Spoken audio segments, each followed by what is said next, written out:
السلام علیکم دوستوں آج کی اس ویڈیو میں ہم دیکھیں گے نماز کے آداب۔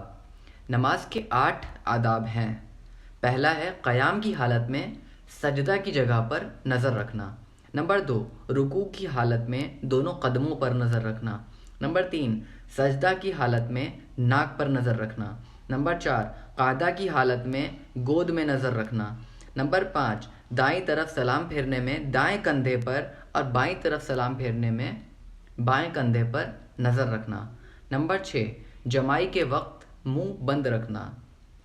نمبر 7، تکبیر کے وقت مردوں کو ہتھیلیاں آستین سے باہر نکالنا۔ نمبر 8، ممکن حد تک کھانسی کو دفع کرنا، اگر آ رہی ہے تو روکنا چاہیے۔ تو یہ کچھ نماز کے آداب تھے۔ اگر میں نے کوئی بھی اس میں غلطی کری ہو تو کمنٹ کر کے ضرور بتائیے گا، کیونکہ ایک مسلمان بھائی پہ فرض ہے اگر اس نے کچھ غلط بتایا تو اس کو ٹوکے ورنہ گناہ پڑے گا۔ چینل کو سبسکرائب کریے۔ جزاک اللہ۔